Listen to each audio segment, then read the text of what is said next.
got some strawberries that are starting to turn red.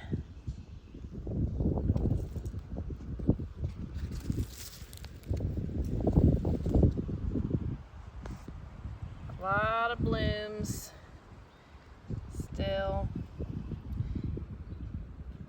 and a lot of berries. We just uncovered these.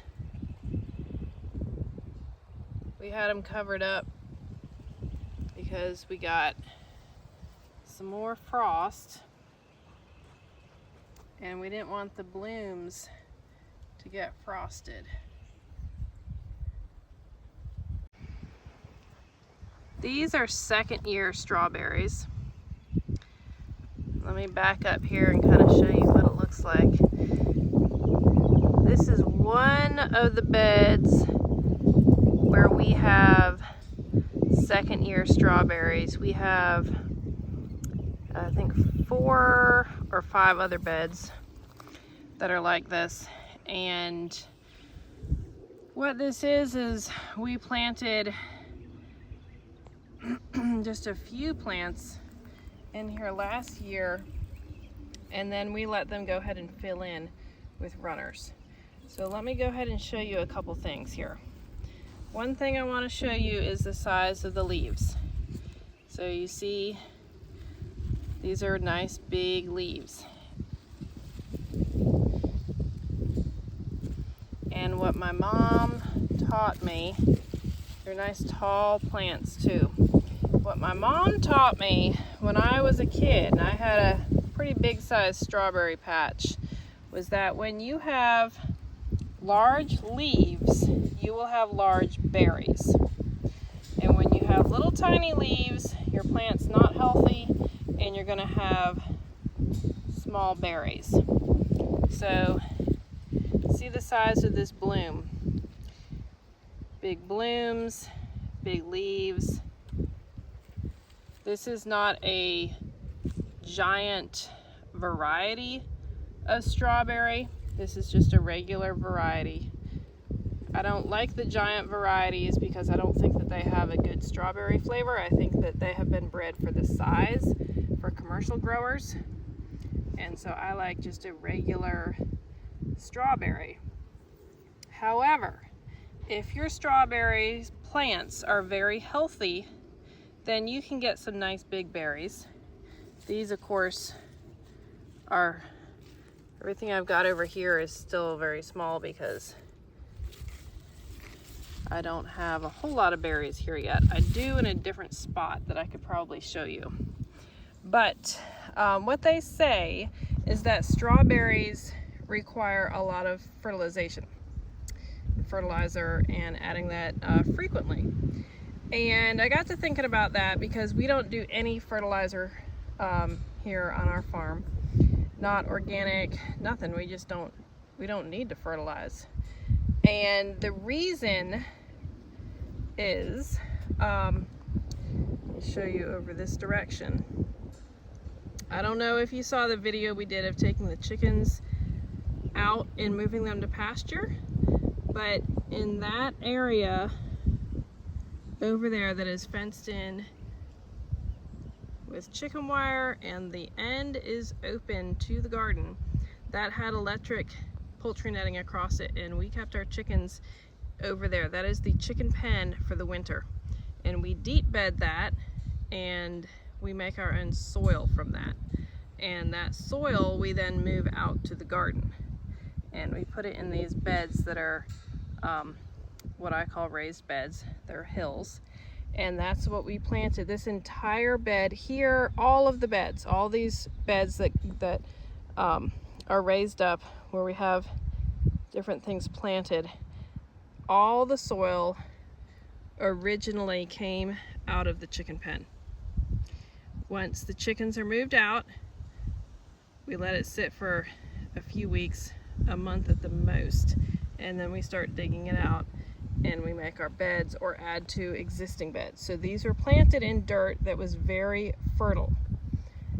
And you'll hear, you know, chicken manure is hot, you can't use that. But if it's mixed with enough organic matter, and it has always been mixed with organic matter, then it is not too hot. And in my view, if there are earthworms in it and there are weeds starting to grow in it, then it's cool enough to use. And it's always been fine. I've not ever burned plants doing it with that system, but you have to understand we deep bed, we deep bed very deep with leaves and then also with hay. So that's why we have not ever fertilized the garden. Now, if you do not have the ability to make your own dirt, then you're going to want to get, I would not use synthetic fertilizers. I would use organic fertilizers, or you can make your own. And I'm going to actually show you how to do some of that in just a minute here. That's a lot of berries on one plant. I want to show you one other thing before I show you how to make a fertilizer. And it is, let's see if I can show you on some of these plants here. These are second year plants. We're going to take them out, so I'm not weeding every weed out, just the big weeds, because the plants are going to totally come out. Okay, can you see? This is called the crown right here, this part right here. And the dirt needs to come below the crown. If you have dirt up to here, then your plant will have small leaves, probably will not bloom.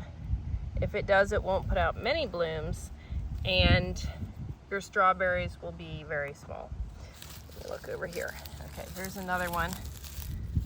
See, a little shady. Okay, there's the crown. See the color difference? There it is. The dirt, you're even seeing some roots here. That happens sometimes because strawberry roots are so shallow. But it's all right if they're slightly exposed. It's better to have some roots exposed than to have dirt above the crown. Just, you know, keep them watered when you first plant them, since their roots are kind of shallow. But I can find one that is too deep. Let me look here. See, this does not have many strawberries on it. And that's bordering a bit deep there, if you can see. Okay, let me see what else I can find. Okay, I have a strawberry plant that's in the onion bed, and it is kind of deep.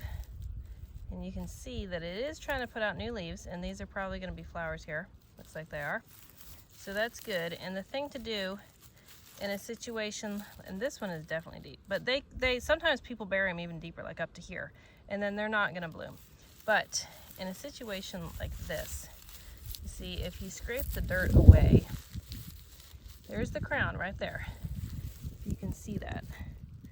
There's the crown. And if you scrape the dirt away, then they will do much better. If you have strawberries that are not looking that great, the leaves are small, before you just think, oh, I need to fertilize these guys, see if they're buried too deep. Go out there and check and see if you can see the different color, the little brown color here, just the edge of the crown, that needs to be sticking up. And these are in my onions, but I don't really care.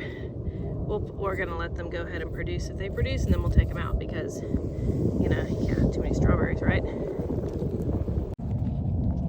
All right, yay! Looks like we're getting some ripe ones.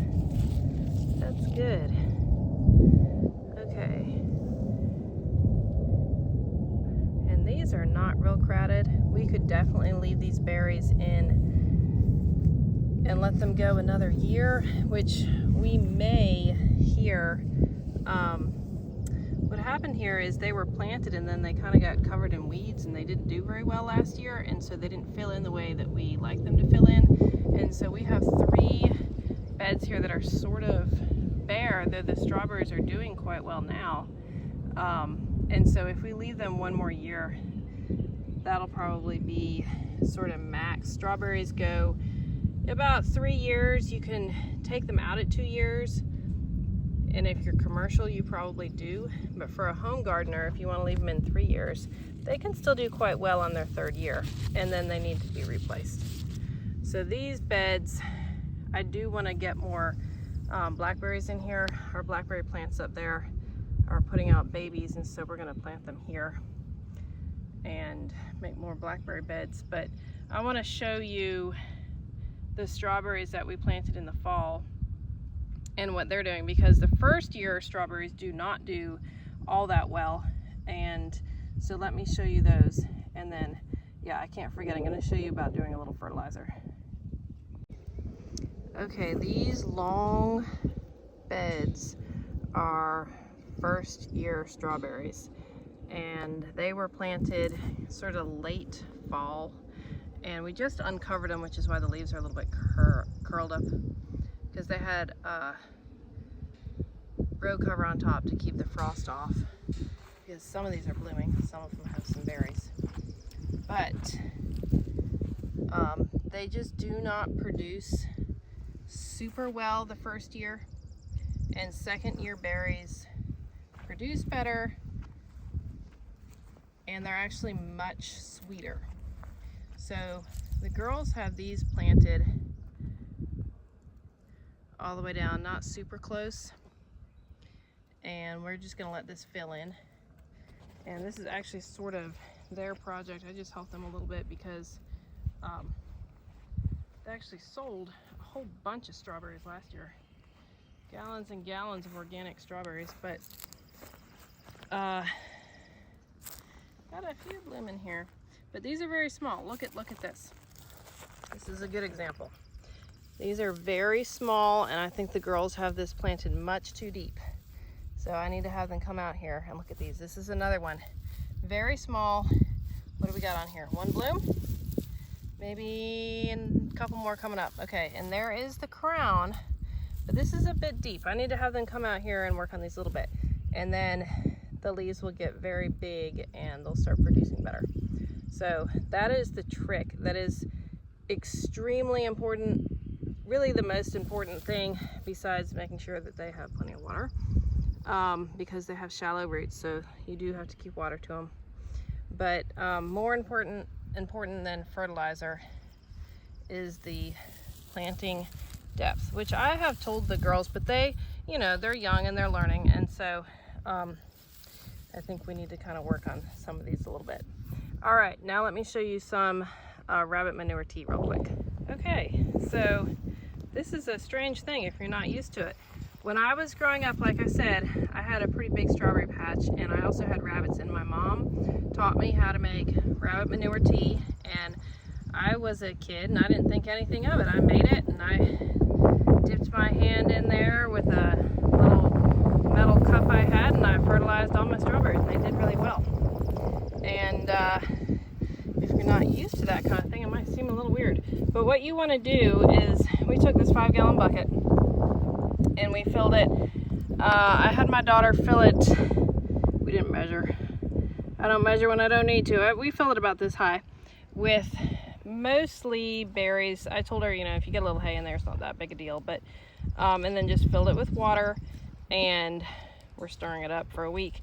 And I am trying to remember. It's been a while since I've done this, and I don't think that I stirred it for a whole week when I made it when I was a kid. I think we did it for a few days, and this has been in here for a few days, and I think we're going to start using it.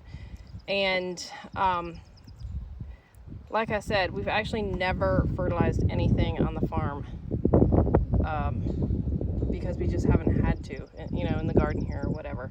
So I don't buy fertilizer. I don't want to spend money on that, and I'm not going to use synthetic fertilizer. But the fact that we could use the rabbit manure, and I think I need to put some on the broccoli that I have. I'm not going to do strawberries right now. Now that they're in bloom and putting on berries, I don't want to do them. I can wait till afterwards to do them. But what I'm going to do is take a piece of hardware cloth and put that across another bucket, and I'll pour all of this into it, and then once it's strained, we'll put the rabbit manure tea that doesn't have the berries in it. I'll just put it in my watering can over here, and I think I'm gonna fill the watering can half full of that and then just add some water to it and go ahead and water the broccoli with that. And then we're gonna go ahead and put more water in this. And I think for now we're gonna keep going every few days, make up some more, and add that to at least the broccoli, because those are store-bought plants. They're not ones that I started here, and they are looking like they need a boost. So that is my plan for that.